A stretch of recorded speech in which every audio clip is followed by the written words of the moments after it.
Primero que nada vamos a recapitular de qué es el curso. GQ, ser un modelo divino según la Kabbalah. Primero que nada, sacó un CD que había hace muchos años de 11 maneras de ponerse un sombrero, de Miguel Bosé. ¿No se acuerdan?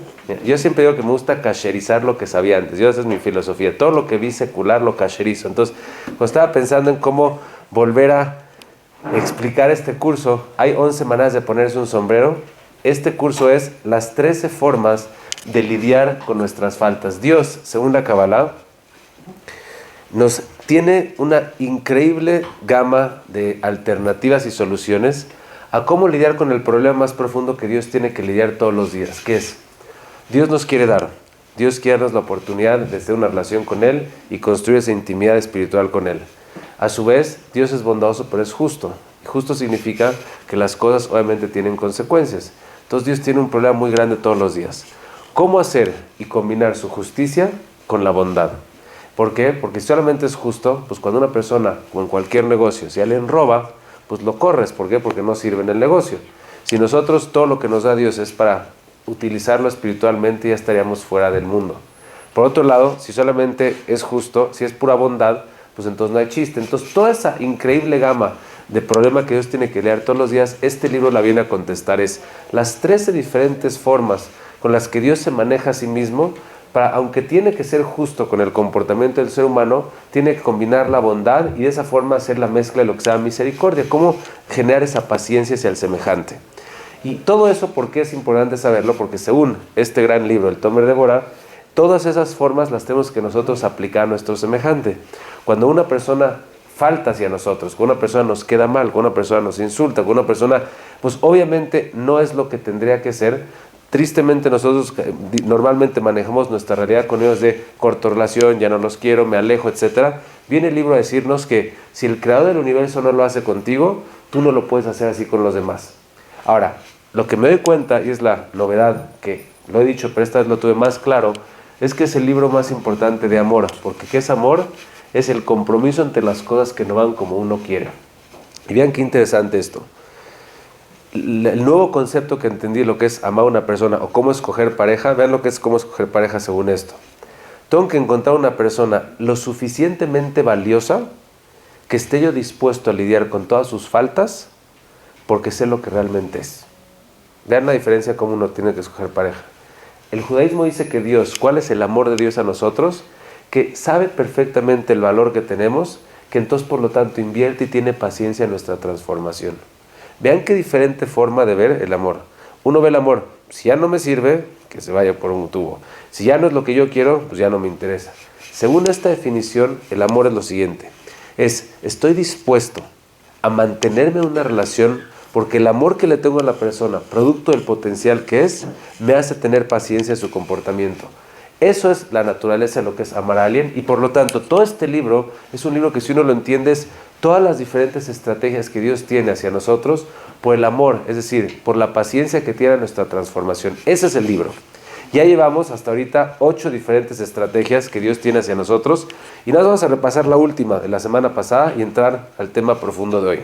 Dijimos que la semana pasada hablamos con una muy interesante cosa. ¿Cómo le hace Dios para balancear las virtudes y defectos de todos nosotros? Cosa que nos podemos aplicar a nuestro semejante también. ¿Qué hago yo cuando mi esposa, mis hijos, mis hermanos, mis padres, etcétera, tienen defectos y virtudes?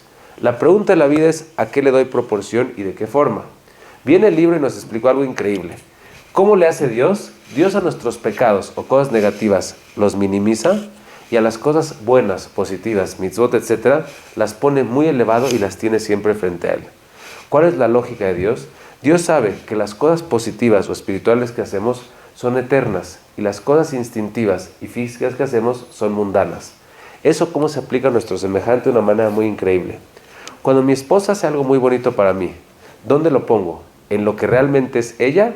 O eso lo tiene que hacer, es su responsabilidad. Y cuando hace algo malo, ¿qué digo? Eso realmente es ella. Y por lo tanto lo tengo siempre frente a mí. Viene el judaísmo y nos exhorta a lo siguiente. Toda cosa buena que hace una persona la tienes que guardar y tener presente en tu corazón como lo que realmente la persona es. Y todo lo negativo que hace una persona lo tienes que ver con lo que eso no es la esencia de la persona. Fue algo reactivo, fue algo instintivo, fue algo animal, no es su esencia. Y el ejemplo que les puse la vez pasada es, si una persona tiene el esfuerzo tan grande de hacer algo por ti, eso demuestra el compromiso y quién realmente es. Lo que es fácil no demuestra un compromiso. Y es el mito urbano que tenemos el día de hoy, como decíamos la vez pasada, que Betty se está riendo mucho, que es que si un esposo le cuesta un trabajo por no ser expresivo y después de mucho tiempo de casado llega con una flor y le costó un trabajal, eso, según el judaísmo y según Dios, Dios lo tesora de la manera más profunda, porque eso quiere decir que todo ese esfuerzo implica que esa es la esencia de la persona. El esfuerzo demuestra la importancia de algo. Y uno normalmente dice, no, como no lo hizo con corazón y fácil, eso no es su naturaleza. Eso es falso. Eso es. Que lo importante en la vida es el esfuerzo que uno le pone a las cosas, eso demuestra la importancia de algo para la persona. Entonces, ¿cómo se aplica esto a nuestra vida? Fue la semana pasada. Vean ustedes cuánto de lo que las cosas buenas que hace tu esposo, tus hijos, etcétera, las tienes en tu mente siempre y por lo tanto vives resentido y enojado, y las cosas buenas las tienes abajo, olvidadas en el sótano. Para el judaísmo es al revés. Todo lo bueno tiene que estar siempre en tu mente y lo negativo lo tienes que tener abajo y no en la manera importante. Entonces, ahí nos quedamos la semana pasada. Hoy vamos a ver así, esta que se llama, muy importante este tema cabalístico, muy profundo, que es, Dios tiene una forma de lidiar con el mal comportamiento de nosotros, lo que se llama, arroja las faltas al mar. ¿Qué significa esto? Y ahora sí, vamos a empezar con la trascendencia profunda. Entonces vamos a empezar con la siguiente pregunta. ¿Cómo lidiamos? Y esto es lo que va a explicar el libro así. ¿Cómo una persona lidia cuando sabes de alguien que es muy malo? Malo hacia ti, malo hacia la gente, y de repente esa persona entra en sufrimiento, le da una enfermedad, tiene un accidente. ¿Cuál es la forma en que 100 mexicanos dijeron reaccionan a eso? La verdad. Se lo merecía. Todos nos decimos, nos da un cierto nivel de alegría, de se lo merece, ¡oh, por fin! Uno obviamente tiene que ser honesto con uno mismo. Y sí, es alguien que realmente es malo. Alguien no ahorita no hay que jugar, bueno, es buena. No. Alguien que es malo, que te echó un daño, que te robó, que te perjudicó, que es una persona no decente, que sabes que todos han tenido problemas con él. De ese tipo de gente ya es que todos saben que así es. Y sabes que de repente hubo un accidente, un problema, una enfermedad. La verdad, normalmente el impulso normal de todos es hasta un cierto nivel de, ya sabes. No por sadismo, masoquismo, es lo que todos sentimos. Viene Dios y nos dice así, lo natural, como ustedes decían, es que bueno, se lo merecía. ¿Qué dice el judaísmo? No. Tienes que verlo como una persona renovada, con un upgrade espiritual, y tienes que tratarlo con mucho más misericordia y ayudarlo. En árabe se diría, shu jabar, ¿ok? ¿Qué es posible y qué lógica tiene que una persona que acaba de tener, es un desgraciado, es mala onda, hizo errores, etcétera, tuvo un accidente, una enfermedad, etcétera, y ahora mi forma de relacionarme a la persona tiene que ser con misericordia, compasión y ayuda? ¿Cuál es la lógica de todo esto? Entonces, para esto tenemos que entender otra vez, perdónenme, pero es el tema, tenemos que entrar al mundo del misticismo, que es lo que le llamo yo behind the scenes, es entender un poco la naturaleza del universo desde una manera energética. Y para eso nos vamos a entender toda la forma de explicar por qué Dios maneja así con la gente, es porque tenemos que explicar qué significa realmente desde el punto de vista espiritual, cósmico y cabalístico, qué significa el sufrimiento, qué significa la dificultad, qué significa la enfermedad. Si logro entender eso, voy a entender por qué Dios, cuando alguien sufrió, lo veo como una persona renovada y misericordiosa. ¿Qué es el sufrimiento? Nosotros normalmente lo vemos como una venganza, etc. Vamos a entender energéticamente y profundamente que es otra dimensión la que tiene. Entonces, para esto vamos a volver a acordarnos de un concepto que vimos hace mucho en una clase y que es un concepto muy importante. Todo lo que el ser humano hace es prácticamente, son acciones en el mundo físico, pero todo tiene un paralelo espiritual. Toda acción positiva que uno hace genera luz, no se nota, no la puedo medir en el laboratorio, pero según la Kabbalah es lo que genera que existe un cierto nivel de pureza en la persona y en el mundo. ¿Qué significa cuando alguien hace algo negativo? Y esto es algo muy importante. generan lo que se llama en Kabbalah las klipot, o lo que, en otras palabras, mashhit, que significa lo siguiente. Klipa es una cáscara. ¿Qué es una cáscara? Cuando yo hago algo negativo, impido que la bondad y la luz de Dios se manifieste. Es como que a esta luz le pongo algo que la tape. Entonces, al hacer esa tapa, pues ¿qué se genera? Oscuridad. Esa oscuridad es un cierto nivel de energía negativa que es producto de mis elecciones. El mal no lo hace Dios. El mal es producto de las elecciones del ser humano que generan capas que impiden que la luz de Dios se permee. Esto es una idea extremadamente importante, porque entonces, ¿qué significa? Que toda la negatividad, toda la energía negativa y todo lo negativo que hay en el universo es no castigos, sino consecuencias. Dios no castiga como tal, es una expresión de la energía negativa de mis elecciones. Lo bara kadosh baruj hu nashim klal. Dios no tiene su lista de castigos. El ser humano mismo, cuando hace, crea una energía negativa, y esa es la energía negativa que a veces desafortunadamente uno vive. Dice aquí este comentarista algo hermosísimo. Qué hermoso es esto que vamos a decir. Todas las cosas negativas que Dios creó siempre están sin bronca con el ser humano. El que no hace ninguna acción negativa no tiene por qué tener miedo de ellas. ¿Por qué? Porque el mal es algo que el ser humano activa con sus elecciones. Primer punto medular. El mal no es una acción de Dios, es un producto de la elección del humano. Y vean qué difícil nos cuesta trabajo pensar en esto, porque en el mundo físico nos cuesta trabajo pensar así. ¿Cuántos somos honestos de decir, si yo fumo y Dios no lo quiera me da efisema pulmonar, cuántos de nosotros somos capaces de decir, pues sí, fumé y por eso me pasó? ¿Qué decimos? Mina Shamay. Ahí sí Dios entra. O, mira, es parte de la estadística del age. ¿Sabes? ¿Cuántos de nosotros, si comemos cosas negativas y nos da una infección o lo que sea, decimos, si en lo físico, si en lo visual, no estamos dispuestos a ver las consecuencias de mis actos, ¿tú crees que espiritualmente va a ser fácil? O sea, ¿cuántos de nosotros ni siquiera podemos ver que, oye, si no ahorro, si no soy responsable y de repente tengo un cierto inconveniente y no puedo tener un... Pues es que mira, fíjate que nos cuesta tanto trabajo en el plano físico ver la vida con consecuencias, en el plano espiritual mucho más. Y por eso el primer axioma importante energético del judaísmo es, cuando hay una cosa negativa, no es Dios haciéndola, es tú generándola. Ahora, ¿qué pasa con esa energía? Entonces dijimos las primeras dos clases que la bondad de Dios es tal que, primero que nada, mientras estás haciendo lo negativo, Dios te da energía, cosa que es una bondad de Dios impresionante. Es como que, imagínense qué impresionante es que yo ahorita agarro y voy a hacer algo que va en contra de la energía divina. Y Dios en ese momento me sigue dando energía para que lo haga. Es una cosa inmesurable de bondad y de paciencia de Dios hacia mí. Es como que yo literalmente sepa que mi hijo está robando de mi empresa y lo siga teniendo ahí de empleado. Es un acto demasiado grande de pensar que algún día va a cambiar. Pero no más eso hace Dios. Dios no hace que esa energía inmediatamente sea parte de tu persona, porque si no se manifestaría de una manera negativa. Dios está dispuesto a invertir en que esa energía que tendría que afectarte a ti, Él la mantiene en stand-by.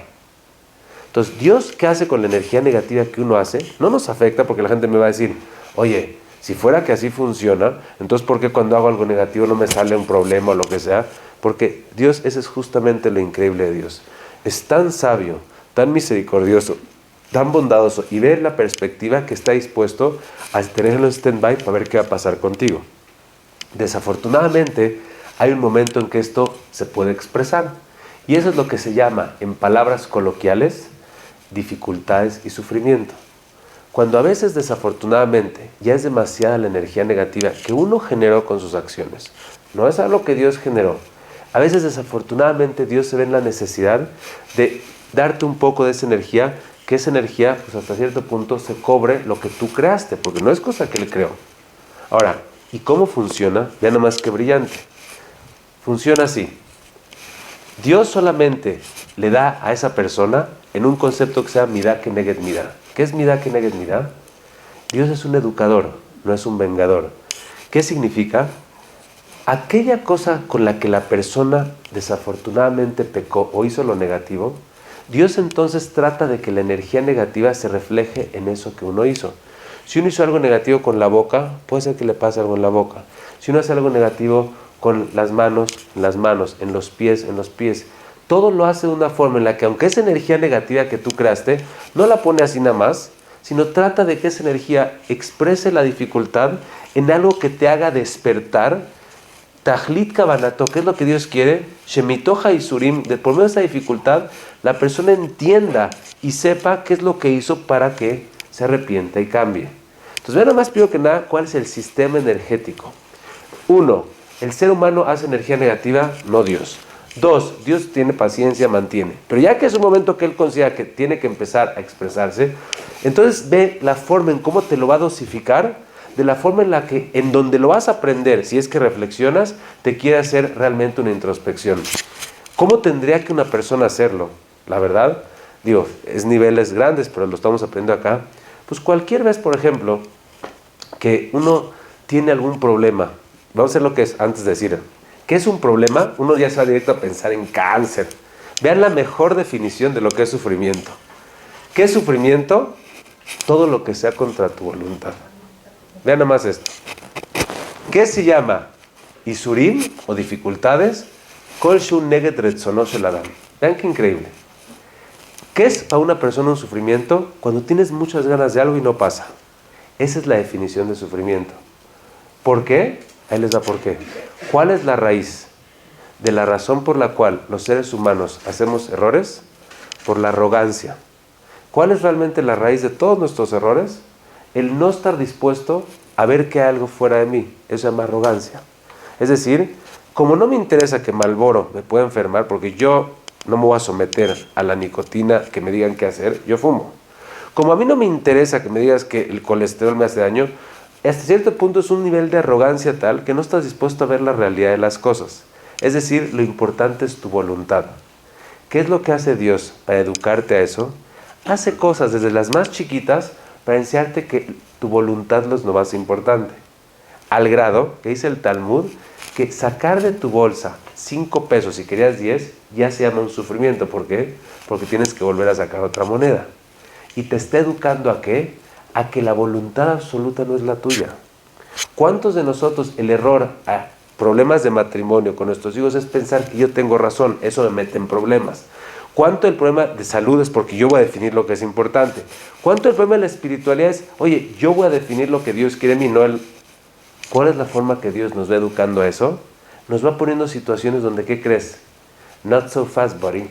Aquí hay algo que tú no diriges. Y cuando de repente hay mucho tráfico, entonces vas a enseñarte que, ¿qué crees? No es como tú quieras. ¿Y qué crees? Cuando las cosas no se dan, no es como tú quieras. Entonces, sufrimiento no lo vean necesariamente como algo catastrófico, a veces sí lo es cualquier cosa donde me demuestra la vida, que deep down es Dios, que las cosas no son como yo quiero que sean. Entre más terco, necio y soberbio uno es, desafortunadamente Dios te va a ir enseñando que las cosas no son como tú quieres. Y el ejercicio número 1, para eso obviamente es un matrimonio, porque tienes que lidiar con otra persona. Entonces, primera cosa que aprendemos de acá, punto número 1, según la Kabbalah. ¿Qué es entonces el sufrimiento? ¿Es algo bueno o es algo malo? De acá aprendemos que es la forma en cómo una persona empieza a trascender espiritualmente. Es decir, las consecuencias que son, nos purifican y nos transforman espiritualmente. Ojo, si uno se abre a hacerlo, que ahorita vamos a explicar. Pero vean qué importante idea. Cuando a una persona le pasa algo no bonito en la vida, tiene que verlo desde esta índole. 1, el producto de esto no es Dios, soy yo, y Dios solamente me lo está dosificando de la manera para yo digerirlo y para que realmente esa energía negativa que yo creé desaparezca, porque dicen que la energía negativa es como las abejas, o el tipo de cosa que te pica y se va. Es lo mismo con el sufrimiento. Esa energía negativa que yo creé es cuando me afecta, se va.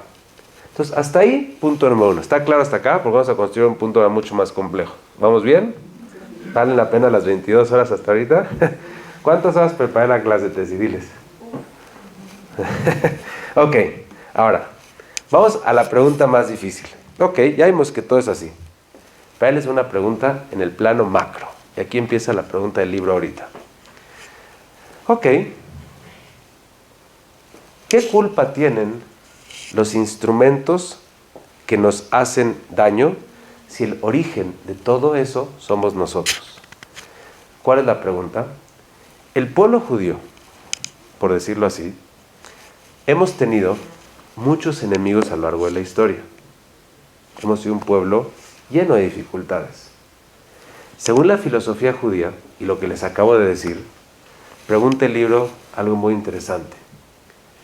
¿Por qué Dios va a castigar al faraón, a Amán, a Sanjerib, a todos los enemigos que han estado en contra de nosotros, si cuál es la razón que ellos nos están haciendo daño según lo que les acabo de decir?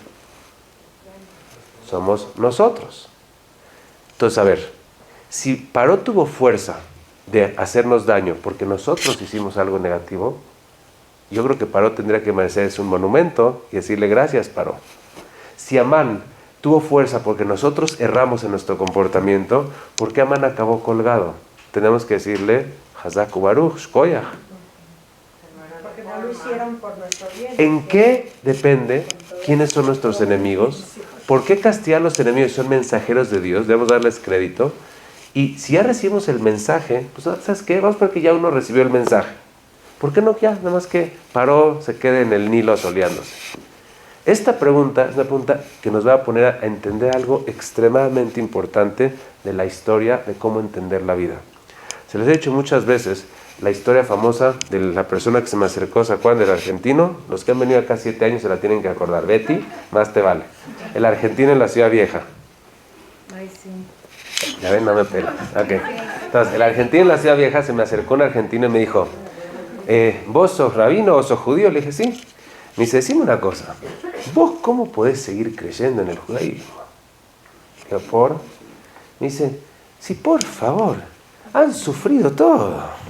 ¿No crees que es una señal que vosotros no sois el pueblo elegido? Por favor. Ya está. Vos pensás que si sos el pueblo elegido, Dios te quiere a vos. Mirá cómo todos te odian, en la historia te han odiado. Por favor, yo creo que da más claro el mensaje, no puede estar. Claro, está buena la pregunta. ¿Sí o no? ¿Cómo ustedes se contestan esa pregunta? Ahorita estaba leyendo, venía un poco down porque acabo de leer en el periódico, en el Jerusalem Post, que uno de los miembros de la comunidad de Hamburgo, el presidente de la comunidad de Hamburgo en Alemania, dice, Germany is not a safe place for the Jews again. O sea, caray, ni 70 años pueden durar. Dice, far right está subiendo en Alemania, radical Islam, entonces qué peor combinación no puedes tener.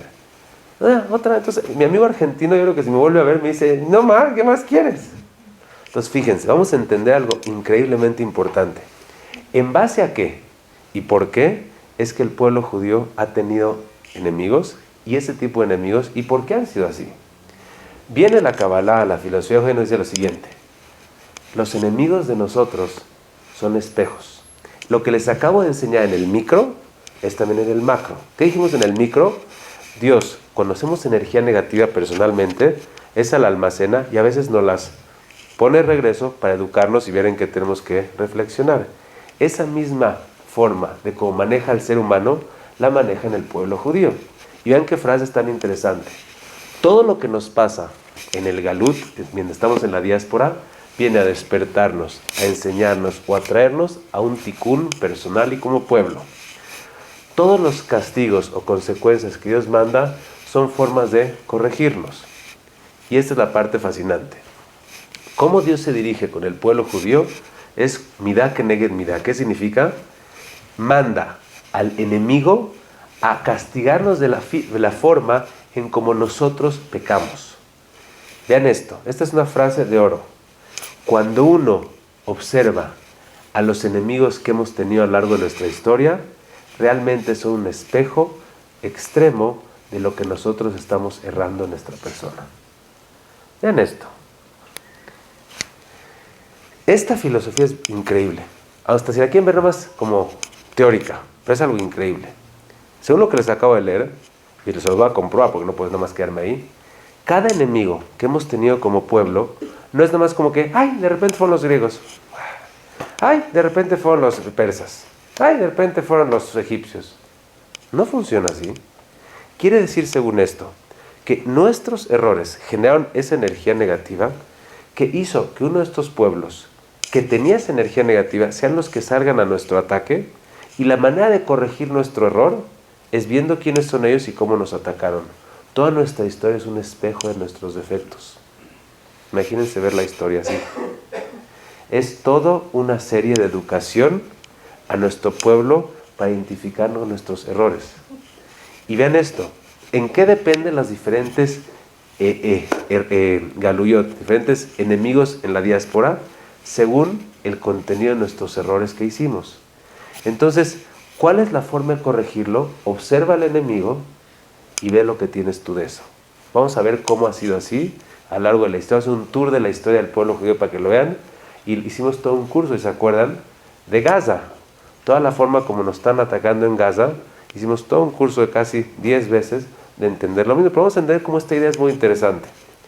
¿Cómo es que empezó el Egipto? Justo porque fue el primer enemigo, fue los egipcios. ¿Saben cuándo fue el problema? Increíblemente es el ADN del antisemitismo. En el momento en que nosotros intentamos olvidarnos de quiénes somos, entonces vino un pueblo a recordarnos de quiénes somos. Dice el Midrash que en el pueblo, en Egipto, cuando el judío quiso dejar de ser y le da pena el Brit Milá, etc., ¿qué crees que pasó? Judío. ¿A qué le suena eso? 2. El primero de nuestros enemigos fue Babel. ¿Cuál era nuestro defecto de carácter en esa época? ¿Saben cuál era? Está escrito muy claro en los libros. Teníamos un defecto que era idolatría. ¿Qué es idolatría? Darle honor a lo que el honor no merece. No le hace el honor al creador, se lo hace a un súbdito. ¿Cuál era entonces el pueblo que nos tenía que corregir ese defecto? El que más idolatría tenía.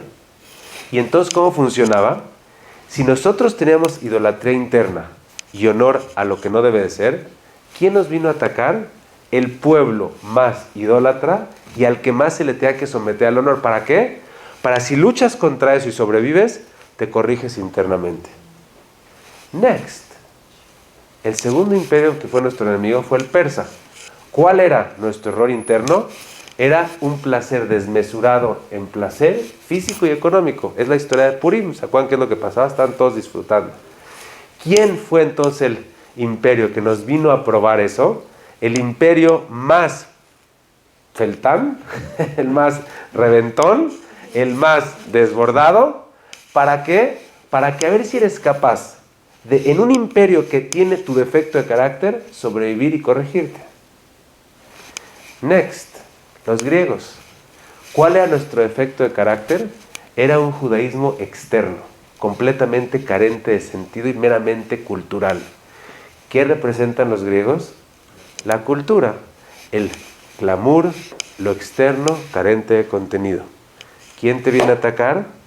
Esa civilización, sobrevívela. ¿Qué tenemos hoy en día? ¿Qué es el que seguimos viviendo? El Imperio Romano. ¿Cuál es hoy en día nuestro defecto de carácter? Son todos los rabinos. El odio, la división y la soberbia y no necesidad de los demás. ¿Cierto o falso? Entonces, ¿cuál es el imperio que hoy en día domina el mundo, que es el occidental? Es el yo tengo las curas, yo tengo el dominio, yo no me voy a doblegar a nadie, la mente humana es la que importa, etc. ¿Cuál es el reto de todos nosotros el día de hoy? Es qué tanto siento que hay algo o alguien por encima de M.D. Anderson, de Johns Hopkins, del Iron Dome, de la Universidad del Technion. ¿A quién realmente nosotros estamos dispuestos a confiar? Es un muy difícil momento. Vean nada más qué increíble teoría. ¿No está fascinante? ¿No es fascinante ver la historia así? Entonces, ¿se acuerdan? Vean nada más cómo según el judaísmo todo está aludido. ¿Cómo empieza la Torá? Dios hizo el cielo y la tierra. ¿Y qué creó? Tou, babou, vehoshech. Al pnei teom. Son 4 alusiones a oscuridad. Vienen los cabalistas y dicen, son los 4 diferentes exilios donde no estaba refinado espiritualmente, y solamente cuando los pasemos, Ruach Elohim, la presencia de Dios, puede estar en la tierra. Porque ¿cómo puede haber un Dios si estamos honrando a lo que no? Si estamos teniendo el placer a lo que no. Si estamos siendo externos y estamos siendo divididos y soberbios. Dios no vive en un mundo donde la gente no lo invita. Y nada más para que vean, según lo que acabo de decir, mi teoría de Gaza, les dije, ¿cómo nos están atacando hoy en día el mundo? Con la Shonara. CNN, pura la Shonara. ¿Dónde estamos nosotros en la Shonara? De eso, como dice, de eso comemos nuestra limosna, ¿no? En el Carolo, en el odio entre la gente, cuánta división hay, que si sefaradí, si es ashkenazí, si es religioso, si no es religioso, si es judío, si no es judío, todo el mundo está, es mentira. Ves la prensa, y es una cosa, ¿dónde estamos en la ciudad? ¿Nos importa la verdad o me importa lo que venda? A ver, y esto es muy interesante, CNN, Al Jazeera, todos estos, no son malos, son business guys. Y saben que si tengo al mundo islámico conmigo, tengo más billete. Entonces voy a hacer la verdad de una manera que me convenga. No voy a poner en la transmisión cosas y otras que sí. ¿Cuántos de nosotros no somos así en nuestra vida? Una mentira que me haga feliz vale más que una verdad que me amargue la vida. Entonces no juzguemos a CNN si nosotros tenemos ese defecto de carácter nosotros también. Una guerra sobre Dios. ¿Dónde ponemos nuestra seguridad? Hoy en día, la persona que falleció y que en paz descanse, pocos días antes de que muriera esta mujer que la mataron enfrente de su hija, dijo, vivir acá es como una ruleta rusa. ¿En quién podemos confiar? Porque ya no es el tzahal. Porque, oye, alguien viene con un cuchillo, ¿ya qué más puedes? Es una guerra sobre Dios. Los árabes, el mundo islámico está diciendo, oye, yo quiero que Dios sea una realidad en el mundo. Lo que nosotros no estamos haciendo, ellos lo están haciendo. Nosotros tenemos que hacerlo con nuestro ejemplo. Ellos lo están haciendo con las armas. Todo lo que está pasando es un reflejo de dónde estamos internamente. Entonces, vean qué diferente es ver las cosas así. Entonces, ¿qué contesta esta pregunta? ¿Cómo funciona? Entonces, la cuestión que vamos a decir, cada uno de los exilios es un reflejo de nuestros defectos de carácter. Entonces, regresa la pregunta. ¿Por qué entonces castigarlos después? Si el pobre de Amán solamente fue un instrumento para enseñarnos nuestro defecto de carácter, después de que ya lo corrigimos, ¿qué tendría que ser Amán? Decirle gracias, fuiste nuestro coach, eres una persona muy agradable, ya sabes, me ayudaste a transformarme, ¿por qué no? Entonces, la respuesta filosófica, antes de la cabalística, es, pues tienen el libre albedrío, nadie los obligó a hacerlo y ellos escogieron hacerlo. Y aparte, hicieron más de lo que se les pidió. Pero es una respuesta en el plano filosófico. Vamos ahora a explicar la parte más difícil, que es el plano cabalístico. Esta es la parte más difícil de la presentación. ¿Por qué es que una ente, en este caso un pueblo, Amán, Paró, etcétera, que hizo algo que fue producto de nuestra energía, porque nuestra energía le dio fuerza? Entonces, ahora, después de que ya no se necesita, él es el que se cobra la energía en él. ¿Cuál es la lógica de eso? Y para eso, vamos a entender algo muy interesante de lo que es Kippur. ¿Ustedes saben cómo funcionaba Yom Kippur? Yom Kippur es un día que, la verdad es que tristemente no nos ponemos a pensar sobre Kippur, pero Kippur es un día muy extraño. Aquí los que vienen aquí en Esh en las fiestas, tenemos nuestro iPad portátil, pero es iPad sin hacer, que es una cartulina, una carpeta, donde les enseño cómo funcionaba Kippur. Entonces en el rezo la tienen, y es como el servicio del Kohen Gadol. Como era el servicio, algo muy raro. Fíjense, parecía el catemaco, ¿ok? Funcionaba de esta forma. Agarraban, habían 2 chivos, ¿ok? ¿Y qué pasaba? Un chivo se hacía un sacrificio en el Beit HaMikdash, pero otro dice que se ponían todos los pecados del pueblo judío ahí, y al jadito del chivo se le aventaba por un barranco. Y ojo, si es que sí estaba perdonado al pueblo judío, un listón que había se ponía blanco, y si no, se mantenía rojo. Entonces, obviamente este libro que estamos estudiando hace la siguiente pregunta. Para yo entender todo este rollo de que a los malvados se les cae el problema, tengo que entender Yom Kippur. ¿Por qué?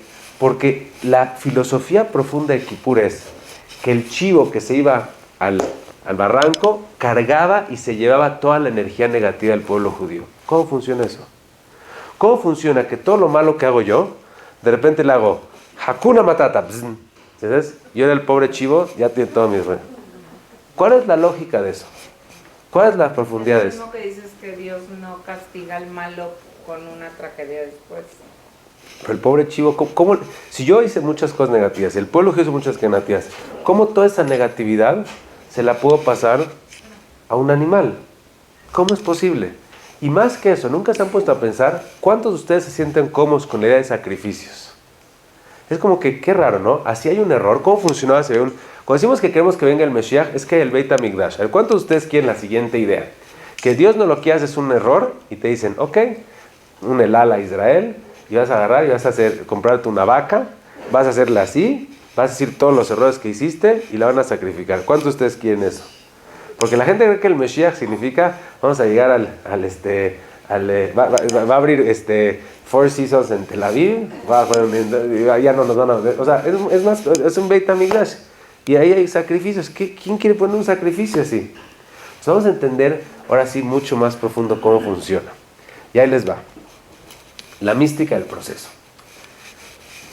Lo primero es cómo quitarnos la energía negativa y transferirla. ¿Cuál era el proceso de esto? Todo el tema que se llama Vidui, el que hacemos así en Kippur, ¿se acuerdan?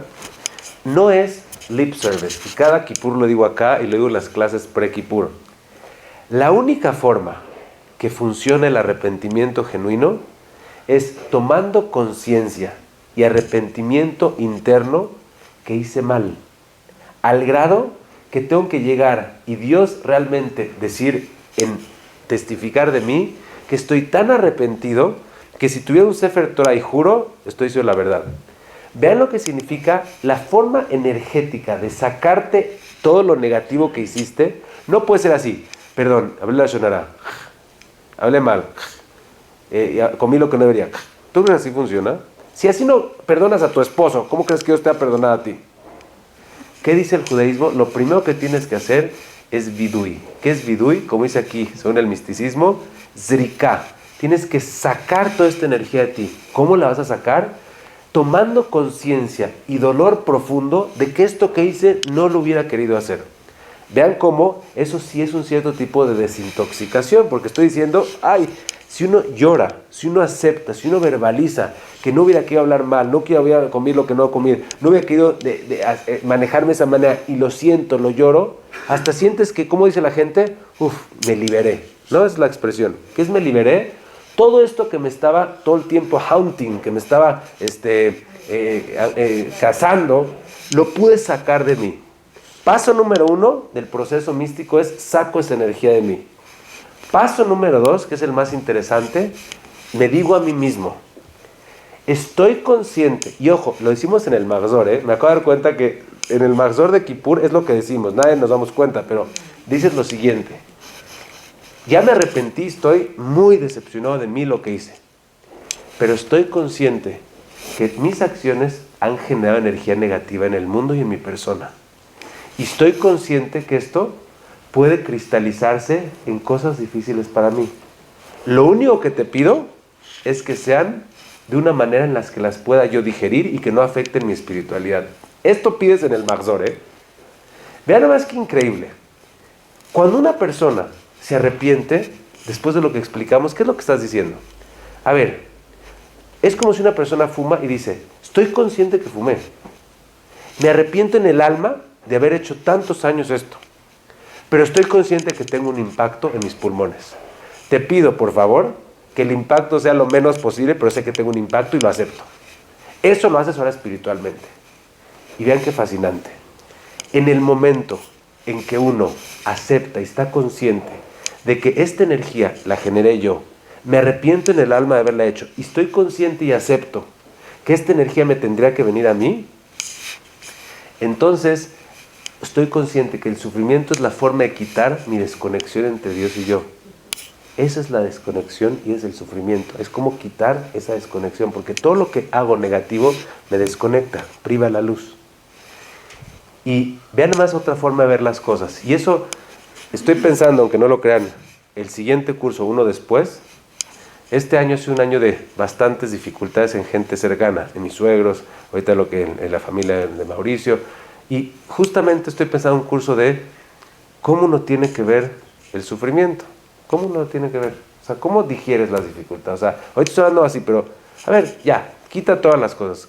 Me pasa una enfermedad, me pasa un secuestro, me pasa un robo, me pasa... ¿Cuál es la forma de cómo lidiar con eso? Porque es muy fácil hablar teórico, entonces estoy mucho pensando en eso. Pero una cosa que les adelanto que dice acá, si Dios no lo quiera, uno está en una situación difícil, vean lo que dice. El que no vea dentro de esa dificultad la presencia de su Creador y cree que todo es mazal, está cambiando oro por tierra. ¿Por qué? Porque en lugar de darse cuenta que todo esto lo está purificando y transformando, se genera en que fue un accidente y se la pasa enojándose de por qué fue a mí y no a otro. Vean nada más que importante cambio de perspectiva. Uno cuando está pasando algo difícil, lo tiene que ver como una oportunidad de transformación. Fíjense, esto lo leí el viernes. El sábado en la tarde, no me ha pasado, yo creo que parte por eso, para poder dar la clase me pasó ya por ser muy aplicado. ¿Hace cuánto Tessy no me enfermaba? Hace muchísimos años. Y gracias a Dios. Y de repente me tumbé. Así, no podía ni, estaba vomitando, horrible. Pero mientras estaba ahí dije, a ver, ya acabo de leer esto, ¿no? Es una dificultad. Aparte de un bar mitzvah que quería ir, ya no pude ir. Que iban los Gypsy Kings, ya no fui, ¿sabes? Entonces dije, chin, bueno, ya no fui a los Gypsy Kings. Entonces, en eso, broma, ¿no? Entonces dije, ok, ya leí esto. Déjame aprovechar la oportunidad. Vamos a ver si toda la teoría que les voy a dar la puedo aprovechar. Me di cuenta de algo muy interesante. Cuando estaba en el proceso de, se siente un horrible, ¿sabes? Dije, a ver, según lo acabo de leer, esto es algo que me está haciendo un upgrade de mi espiritualidad. Es producto de mí, algo tengo que aprender. Y esto me está ayudando a refinarme espiritualmente. Dije, ¿cómo? Me siento fatal. Me di cuenta de algo muy interesante. Ven cómo 1 grado o 2 grados de temperatura o simplemente unas náuseas te quitan todo tu interés y tu deseo por las cosas físicas. A ver, nada más, o sea, una náusea. ¿Tú crees que tengo ganas de ir a los Gypsy Kings? No. ¿Tú crees que tengo ganas de comer un Chateaubriand? No. ¿Tú crees que tengo ganas de qué? ¿De irme de viaje? No. Todo lo que con menos grados de temperatura o con no náuseas estará yo vuelto loco, una náusea me lo tumba. Me lo tumba. Entonces, ¿qué me puse a pensar? Pues ponle perspectiva a tus Gypsy Kings, o ponle perspectiva a tu Chateaubriand, o ponle perspectiva, porque ¿qué crees? Fíjate que con una náusea ya no tiene valor. ¿Y sabes quién se queda en la náusea? Siempre presente. Pues que me apapache mi esposa, que Dios me cuide, esos seguro se quedan.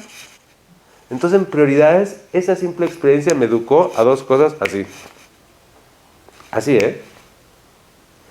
Tenemos que cuidar mucho que las dificultades no se conviertan en polvo. Vuelvo a decir, Barminan no en un cáncer y eso. Hasta se te ponchó el coche. Es cambiar oro por tierra. Ahora, ¿pero qué pasa en nuestro proceso? Ya hay el punto medular, que es la parte más cabalística de todas, que es la que más nos costó trabajo hacer.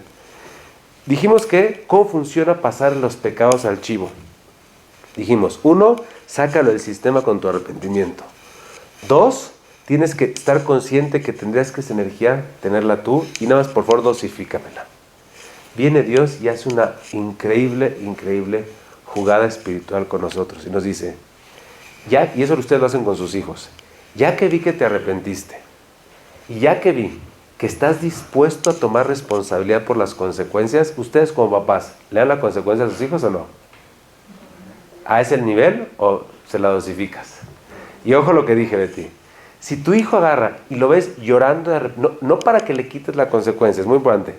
Si ves que tu hijo agarró conciencia perfecta de lo que hizo mal, está dispuesto con la más genuina responsabilidad de recibir la consecuencia, y tú no lo haces, y tú como papá dices, creo que ya agarró el mensaje. ¿Estás de acuerdo que a veces puedes decir, enough? Dice Dios igual con nosotros. En el momento en que ya uno acepta, saca de su sistema, etcétera, entonces Dios dice, Houston, we have a problem. Ya esta persona no lo necesita recibir, porque ya lo sacó de su sistema. Ya está consciente de la bronca que hizo. Ya no está hacérselo. Pero la energía está ahí. ¿Qué hago con ella? En ese momento, Dios está dispuesto a que esa energía se reemplace y recaiga en el animal. Así el jacito del animal, si tienes cualquier cosa de piel, di jacito también para eso. Esto es para que te transformes espiritualmente. Vean qué interesante. Es un proceso energético de cuando saco todo lo negativo que hice yo, agarro conciencia y profundidad, pero la energía todavía está en el aire. ¿Qué se hace? Dios está dispuesto a transferirla. Y ese es el concepto de los korbanot. Fíjense, se os va a leer en inglés, es un Nachmanides, dice: ya que los actos del ser humano están compuestos de pensamiento, palabra y acción, Dios hizo que cuando una persona erra, hace un pecado y trae un animal, tiene que poner sus manos en su cabeza, que corresponde a la acción. Debe verbalmente confesar lo que hizo mal, corresponde a la palabra. Y debe de quemar todos los internos del animal, que es en relación al pensamiento. ¿Cuál es toda la idea? Es todo aquello que me llevó a mí a hacerlo y que tendría que yo tener esa consecuencia, se la voy a transferir al animal. ¿Pero cómo? Porque realmente, si es que es auténtico y es genuino, la energía está dispuesta a no recaer en ti, sino algo fuera de ti. Es un acto extremo de compasión y de bondad. Yo cuando lo estaba estudiando dije, pero el pobre animal, ¿qué culpa tiene? Entonces, dos respuestas. Primero que nada, como digo, pregúntense eso también cuando comen una carne, un pollo, etc. Y esto es para transformar tu espíritu. Y dos, ese animal, al ponerse, por decirlo así, de víctima de esto, hace que toda esa energía se libere, y es un beneficio también para el animal, porque obviamente esa energía hasta cierto punto se espiritualiza. Whatever that means, según la Kabbalah. Entonces, ¿qué aprendemos de acá? El Creador tiene un comportamiento que todo instrumento, que la energía negativa, que todo instrumento que sea parte de energía negativa, tiene que desaparecer. Es decir, nunca le gusta que se quede algo que puede hacer una diferencia negativa. Entonces, ¿cómo entender esto? Vamos a resumirlo. Toda la energía negativa son creaciones de nosotros. ¿A quién nos tendrá que hacer el efecto? A nosotros. Si hago todo ese proceso, introspección, cambio, arrepentimiento, etc., entonces ya no me la merezco yo. ¿Qué hago con la energía? Houston, you have a problem. Ahí es cuando tiene que recaer en algo. En el caso de Kippur, ¿en qué recae? En el animal. En el caso de Amán, Paró y todos sus secuaces, ¿en quién recae? En ellos. Porque ellos fueron el instrumento de que hace un daño a nosotros. Toda la magia de por qué Paró y ellos son los que mueren o les pasa eso, no es un acto vengativo. Es que ya que ellos fueron el instrumento, entonces se genera eso en ellos. Esa es la energía mecánica de esto. ¿Qué tal? ¿Está bueno o no está bueno? ¿Está claro? ¿Sí? ¿Se ven 22 horas pensadas o no? Porque la repasé una y otra vez, ¿ok? Ahora, vean nomás algo fascinante. Hay un nivel de sensibilidad muy profunda para nuestra vida. Ustedes saben que cuando, por ejemplo, cualquier cosa negativa se hacía a una persona, por ejemplo, ustedes saben que si un animal un hombre tenía una relación con un animal, que obviamente el animal lo mataban. ¿Pero por qué? Jacita el animal, aparte de relaciones místicas, etc., es porque imagínense el nivel de vergüenza que digan, ahí está la vaca con la que Panchito tuvo su rock and roll.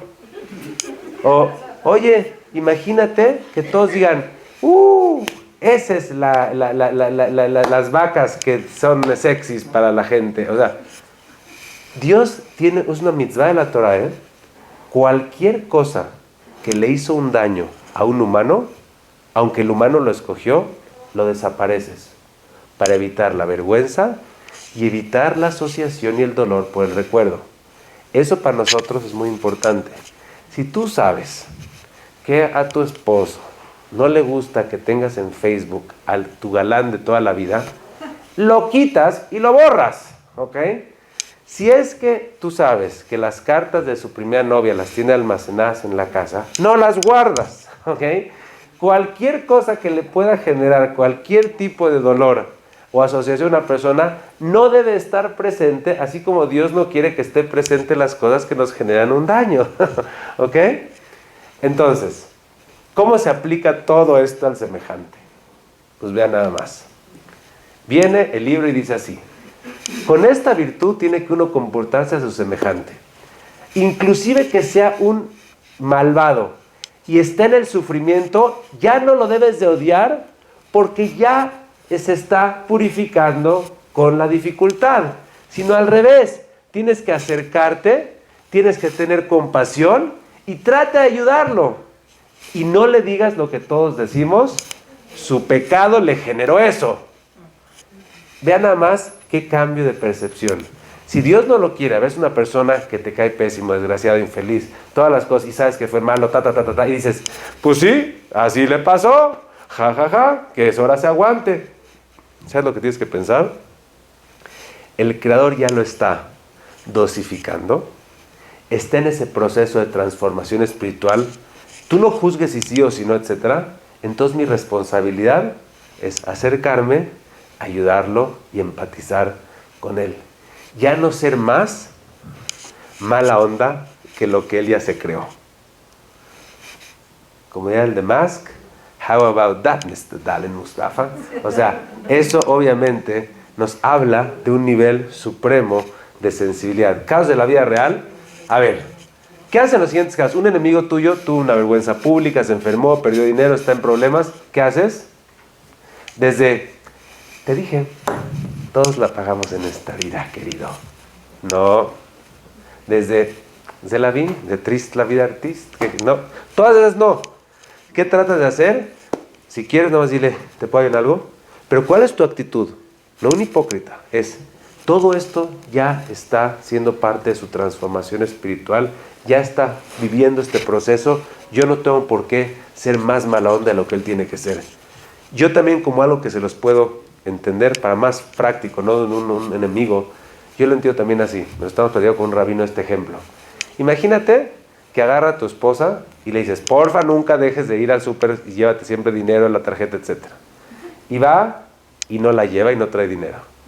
Entonces llega a la casa toda deprimida, que no llevó dinero y no llevó la tarjeta. Entonces, ¿cuál es la reacción de 100 mexicanos? Dijeron, te lo dije. Después de lo que acabamos de decir es, ya la pagó la jazita por todo lo que vivió. Te digo que te vayas temprano, si no te va a agarrar el tráfico. Dice 1 hora. Te lo dije. Ya lo vivió. Ya lo vivió. Ya lo vivió. Siempre que alguien ya pagó la consecuencia de sus actos, no necesita un recordatorio. Necesita la ayuda y la compasión. ¿Cuál es el Oscar de esto? ¿Okay? Es una historia increíble, ¿no? Se las conté alguna vez. Es una historia real de una persona que trabajaba en una compañía de arquitectura, y como funciona en Estados Unidos, así lo entiendo, es que tú concursas para llegar a construir algo. Tú das tu presupuesto, tu diseño, etcétera, y pues te escogen. Y uno de los más importantes de esta compañía, que era una compañía muy importante en Estados Unidos, de sus más importantes representantes o arquitectos, hizo un mega error que hizo el presupuesto $2 millones más barato, los escogió nuevamente a ellos, y ahora Houston, we have a problem. ¿Por qué? Porque ahora ¿quién va a pagar esos $2 millones? Agarró el arquitecto que hizo el problema y le fue a decir al dueño, I'm sorry, le hice perder mucho dinero, yo renuncio.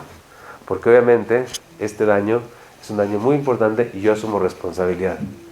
Agarró el dueño y dijo, no solo no renuncias, te prohíbo renunciar. ¿Por qué?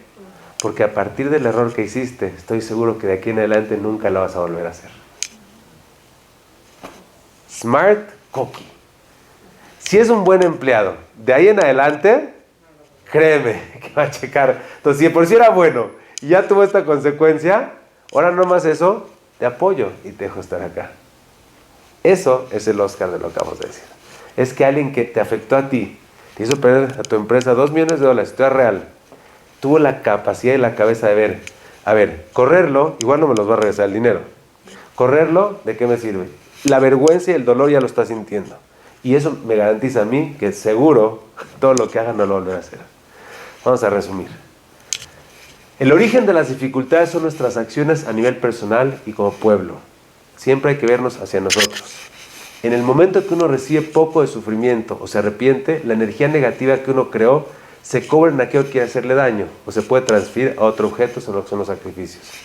En el semejante, ya que uno vio que alguien tuvo dificultades, lo debes de ver como limpio y renovado y relacionarte como que ya no es el que era antes. Creo que todos hemos visto a gente que después de una dificultad se sensibiliza, se cambia, se baja su ego, etc. Y a veces nosotros seguimos viviendo la persona anterior. Y después de que ya no es la persona, lo seguimos tratando como era antes. Y eso es justamente lo que esto nos viene a decir. Es una de las más interesantes virtudes de Dios, que está dispuesto a que ya que una persona tuvo su consecuencia, verlo como alguien que ya es una persona diferente. Imagínate qué padre sería que aunque no sé si ya cambió, pero tú lo tratas diferente, seguro la gente va a verse diferente. Buenas noches.